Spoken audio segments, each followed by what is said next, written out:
Dasar penyaluran untuk bantuan ini berdasarkan surat dari Direktur Jenderal Pemberdayaan Sosial Kementerian Sosial nomor 504-5-BS-0201-2020 tanggal 30 Agustus 2020 tentang program bantuan sosial beras untuk jaring pengaman sosial dampak COVID-19.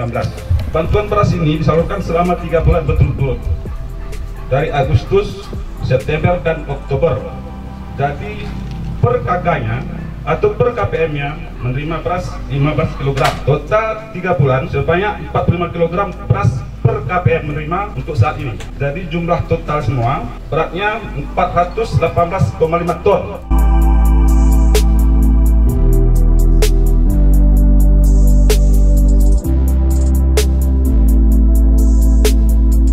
Bapak dan Ibu yang kami hormati, sebagaimana laporan Kepala Dinas tadi, hari ini Alhamdulillah kita akan menerima bantuan berupa beras sebanyak 9.300 kepala keluarga.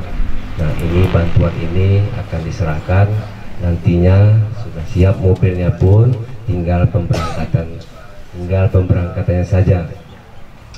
Memang banyak bantuan selama pandemi COVID-19 ini, tetapi hendaknya kita jangan berbangga hati dengan banyaknya bantuan.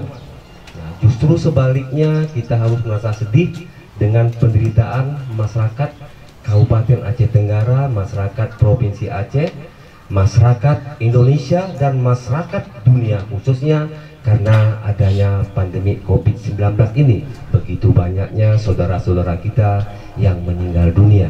Jadi bantuan ini bukan berarti apa-apa jika dibandingkan dengan nyawa saudara-saudara kita. Makanya Bapak dan Ibu, saudara-saudara sekalian, kita harus memutus mata rantai penularan COVID-19 ini. Bagaimana caranya? Tetap menggunakan masker.